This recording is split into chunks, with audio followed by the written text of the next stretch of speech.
ኢትዮ ታርጌት Together we rise.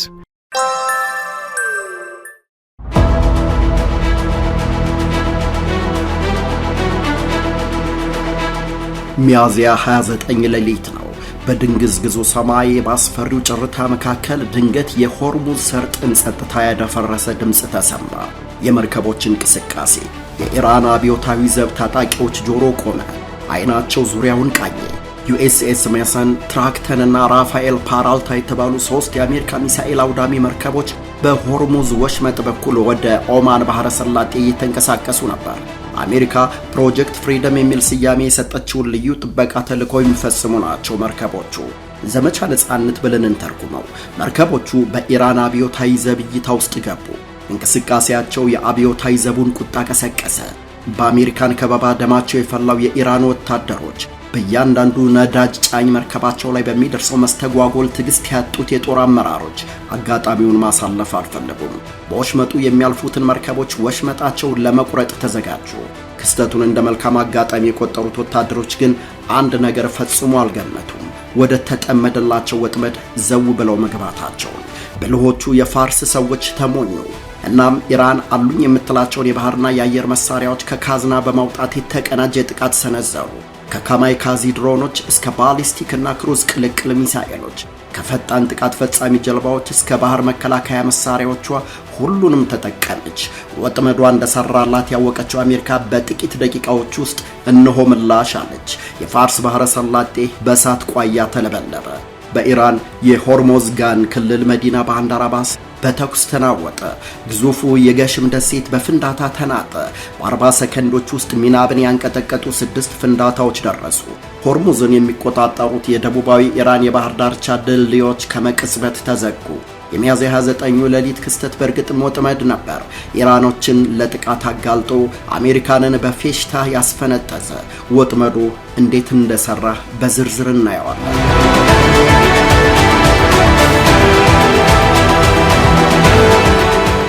ኢራን ከገሸም ደሴት እስከ ባንዳር አባስ፣ ከባንዳር አባስ እስከ ባንደር ካሚር የተዘረጋ ግዙፍ የከርሰ ምድር የጦር መሳሪያ ክምችት አላት።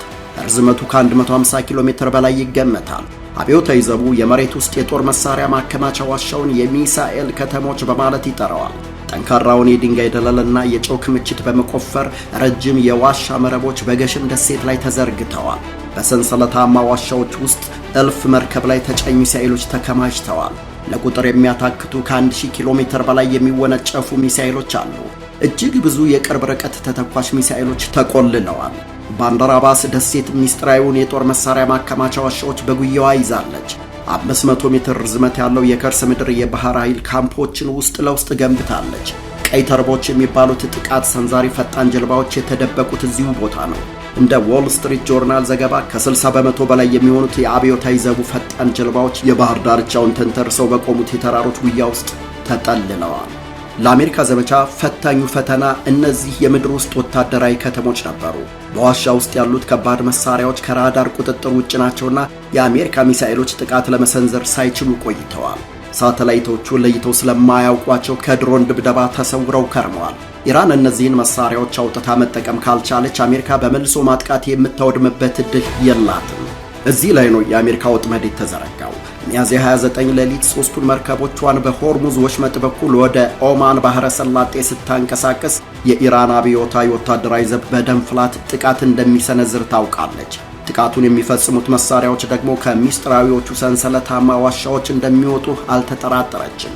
አሜሪካኖቹ እንዳጠመዱት የኢራን አብዮታዊ ወታደር ዘብ መርከቦቹ ላይ ጥቃት ሰነዘረ። የአብዮታዊ ዘቡ ወታደሮች ከከርሰ ምድሩ በወጡበት ቅጽበት ሚስጥራዊዎቹን ሰንሰለታማ ዋሻዎች፣ የሚሳኤል መተኮሻ ቦታዎቹንና የተደበቁትን መሳሪያዎች የአሜሪካ ሳተላይቶች በቅጽበት ቀለቡት። አብዮታዊ ዘቡ በመርከቦቹ ላይ የተኮሰው የክሩዝ ሚሳኤልና የድሮን ጭስ ሳይጠፋ ከአሜሪካ በኩል በኢራን ላይ የጥቃት ማዕት ወረደ። ኢራን የተገበረችውና ለዓመታት የተለፋበት የመደበቅ ስትራቴጂ በአንድ ሌሊት ፈረሰ።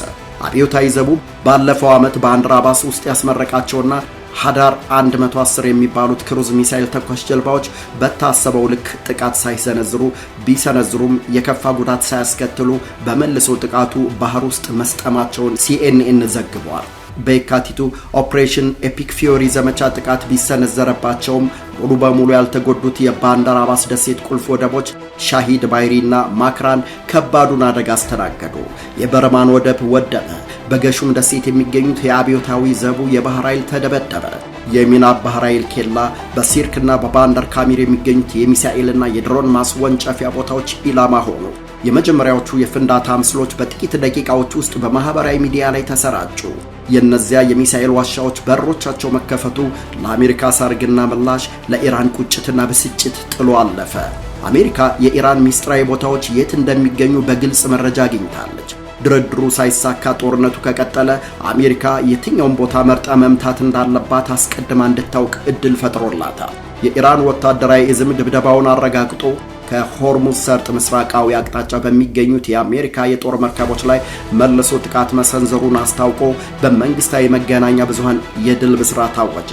ብዙሃኑ ኢራናዊ ዜናውን ቢሰማውም አላዳመጠውም፣ ቢያዳምጠውም አልተቀበለውም፣ ቢቀበለውም ብዙውን ጥሎ ጥቂቱን አንስቶ ነው። ይህ ግን ኢራን የመጨረሻ ካርዷን መዘዘች ማለት ላይሆን ይችላል። በማዕቀብና በዲፕሎማሲ ጫና ስትንገዳገድ የቆየችው የፋርስ ስልጣኔ መገኛዋ ኢራን ጠላቶች የምትላቸው ምዕራባውያንና የሱኒ ሙስሊም ተከታይ አረብ ሀገራት መቼም እንደማያርፉላት ታውቃለች። ከነዚህ ሀገራት ደግሞ በተናጠልም ሆነ በጥምረት በማንኛውም ጊዜ ሊሰነዘርባት የሚችለውን ጥቃት ለመመከት የባንዳር አባስና የገሸም ደሴት የዋሻ ሰንሰለቶችን ብቸኛ መመኪያዋ ታደርጋለች ተብሎ አይታሰብም። ኢራን ባለፉት 40 ዓመታት በተጫኗት ዲፕሎማሲያዊና ኢኮኖሚያዊ ማዕቀብ ብትጎብጥም አልወደቀችም። እንደውም እንደ አንዳንዶች እይታ ማዕቀቡ ጥንካሬ ሰጥቷታል። ጥንካሬው እስከ መቼ ይዘልቃል የሚለውን ጥያቄ ባይመለስም በኢራን ወረራ የተፈተነችው ስር በሰደደ የሱኒ ሙስሊሞች ጥላቻ ባይተዋር የሆነችው በምዕራባውያኑ ጉሸማ የተማረረችው ኢራን ደህንነቷን ለማስጠበቅ ጠንካራ የመከላከያ ስርዓት መገንባቱ አይቀርም። በሚስጥራዊ ዋሻዎቿ ላይ የደረሰው ጥቃት ቢያዳክማት እንጂ በቀላሉ ተሸናፊ ሊያደርጋት አይችልም የሚሉት መላምቶችም የሚሰነዘሩት ለዚህ ነው። ኢራን ሚሳኤልና ድሮኖቿን በአንድ ቦታ ላይ ብቻ ታከማቻለች ተብሎ አይታሰብም። በተለይም ሰማይ ጠቀስ ተራሮቿና ጥልቅ የምድር ውስጥ ምሽጎቿ አሁንም የሚስጥራዊ ወታደራዊ እንቅስቃሴዋ ምሰሶ ናቸው።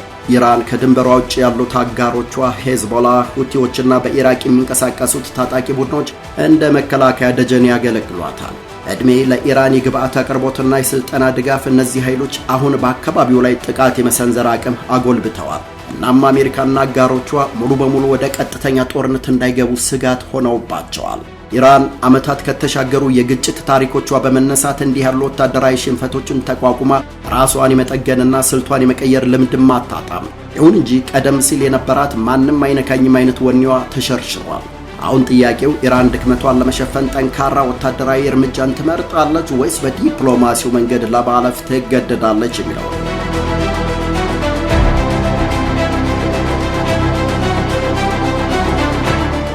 በኢራን መዋቅር ውስጥ ኢስላማዊ አብዮታዊ ዘቡ ከመንግስት በላይ መንግስት ከመሪ በላይ መሪ የመሆን አባዜ ከተጠናወተው ሰነባበተ። የ1971ን አብዮት ከውስጥ መፈንቅለ መንግስት ለመታደግ ሃይማኖታዊ ስርዓቱን ለማረጋገጥ የአያቶላሁን ደህንነት ለመጠበቅ የተቋቋመው ዘብ ቀስ በቀስ ስልጣን ጠቅላይ ሆነ። ከተቋቋመበት ዓላማ ፈንግጦ ለፕሬዚዳንቱም ሆነ ለአያቶላሁ ታዛዥ አለመሆኑን በሚወስዳቸው እርምጃዎች አረጋገጠ። ይህ ደግሞ ከሲቪል አስተዳደሩ ጋር ያለው ልዩነት ከቋፍ ወደ ጧፍ እንዲሸጋገር አድርጎታል። ጧፉ ከነደደ ሁሉንም ይበላል። ሲቪል አስተዳደሩ የዲፕሎማሲና የኢኮኖሚ መረጋጋትን ይፈልጋል። አብዮታዊ ዘቡ ግን በወታደራዊ እርምጃዎች ያምናል። ከአምባገነንነትና አርቆ ካለማስተዋል በመነጨ ስሜታዊነት ፈጠረ የተባለው ስህተት አሜሪካ በዘረጋችው ወጥመድ ውስጥ እንዲገባ አድርጎታል የሚል ወቀሳ አስከትሎበታል። በዚህ ሞገዳይነቱም በዓለም አቀፉ ማዕቀብ ወጪዋን አቅባ በቢሊየንና በትሪሊየን ዶላሮች የገነባቻቸው ብርቅዬ የጦር መሳሪያዎች ወድመዋል። የሲቪል አስተዳደሩ የአብዮታዊ ዘቡን አመራር በግልፍተኝነት ሀገሪቱን ለከፍተኛ አደጋ አጋልጣቸዋል የሚል ወቀሳ ቢያቀርብ እምብዛም አይደንቅም። ህዝቡም ደህንነት ባይሰማው አይፈረድበትም። አሜሪካ በባንዳር አባስና ገሽም ደሴቶች ላይ የአየር ድብደባ መፈጸሟን ተከትሎ የኢራን ህዝብ ጥያቄ አነሳ። መሪያችን የት ገቡ አለ። ህዝቡን ለማረጋጋት አብዮታዊ ዘቡና የመንግስት ሚዲያዎች ዘዴ ዘየዱ። በሀገሪቱ ላይ ምንም አይነት ችግር እንዳልተፈጠረና አመራሩ አሁንም በንቃት እየተንቀሳቀሰ መሆኑን የሚያሳምን ልዩ ዘገባ አዘጋጁ። ፕሬዚዳንት ፔዜክሻን ከአያቶላህ ሙጅታባ ሐምኔ ጋር እየተወያዩ እንደሆነ የሚያሳይ ምስል ተሰራጨ። ጉዱ የወጣው ግን ዘግይቶ ነበር። ፕሬዚዳንት ፔዜክሺያን እንዲወያዩ የተደረገው ከአያቶላሁ ጋር ሳይሆን በካርቶን ከተቀረጸ የአያቶላሁ ምስል ጋር እንደሆነ ተረጋገጠ። በዚያ አስቸጋሪ ሰዓት ፕሬዚዳንቱ ብቻቸውን ከታዩ መሪው የታሉ የሚል ጥያቄ ይነሳል። ጥያቄውን ለማድበስበስና አስተዳደሩ አልተከፋፈለም የሚል ፕሮፓጋንዳ ለመስራት አብዮታዊ ዘቡ በካርቶን የተቀረጸ የአያቶላሁን ምስል እንዲቀመጥ ማድረጉ ይነገራል። ይህ ድርጊት ግን ከዘመኑ ቴክኖሎጂ አላመለጠም፣ ተጋለጠ። ድርጊቱ ከፕሮፓጋንዳዊ ጥቅሙ ይልቅ የፈጠረው ስንጥቃት አገዛዙን ለሀፍረት ዳርጎታል። በኢንተርኔት ላይ የተሰራጩትን ምስል በመቀባበል መገናኛ ብዙሃን በካርቶን የሚተዳደር መንግስት በማለት እስከ መሳለቅ ደርሰዋል። በሲቪል አስተዳደሩና በወታደራዊ ክፍሉ መካከል ያለውን አለመግባባትም ይበልጥ እንዲጋለጥ አድርጎታል። ይህ የካርቶን ምስል ጉዳይ የአያቶላሁን በህይወት መኖር አሁንም ጥያቄ ውስጥ አስገብቶታል።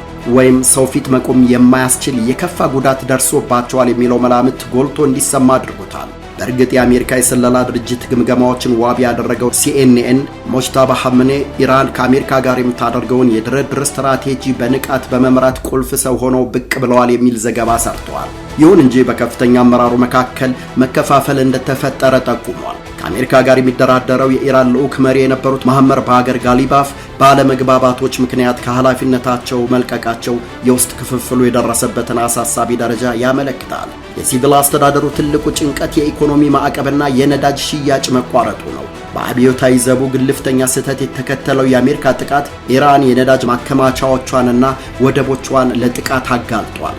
ይህም በፔዜሽኪያን የሚመራው የሲቪል አስተዳደር ሀገሪቱን ከኢኮኖሚ ቀውስ ለማውጣት በሚያደርገው ጥረት ላይ ቀዝቃዛ ውሃ ደፍቶበታል። ሲቪል አስተዳደሩ የኢኮኖሚ ጥያቄዎች በሚያነሳው ብዙሃንና ያሻውን በሚያደርገው ያሻው እንዲደረግለት በሚያስገድደው ወታደራዊ ቡድን መሃል የተወጠረ ገመድ ሆኗል።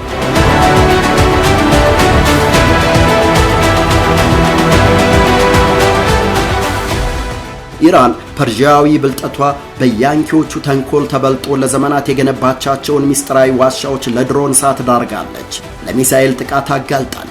በሲቪል አስተዳደሩና በወታደራዊ ክንፉ መካከል በተፈጠረው አለመግባባት ታላቁ ሀገር የትንሽነት አደጋ ተጋርጦባታል። በካርቶን የተቀረጸ ምስልን ተክቶ የመሪነት ክፍተትን ለመሸፈን መሞከር በየትኛውም መለኪያ የጥንካሬ ማሳያ ሊሆን አይችልም። ያ በድንጋያማ ተራሮች ጉያ የተሸሸገው የሚሳኤል ከተማ ዛሬ የአሜሪካ ሳተላይቶች እንደ መዳፋቸው አሻራ የሚያነቡት፣ እንደ ማጣቀሻ መጽሐፋቸው የሚገልጡት ሆኗል። ኢራን ቢቆጫትም ከራሷ ውጭ ማንንም ተጠያቂ ማድረግ አትችልም። ሰማይ በሳት ሲታረስ፣ ምድር በፍንዳታ ሲታመስ፣ ባህር በሚሳኤል ጩኸት ሲናወጥ፣ ጥበብ ከትቢያ ሲቀየጥ፣ ፐርዣ በዝምታ ታለቅሳለች። ብልሆች ይህን ይተርታሉ። አንበሳ የውስጥ አቅሙ ሲዳከም አዳኝ በሩ ላይ ይቆማል። ቸርን ሰንብት።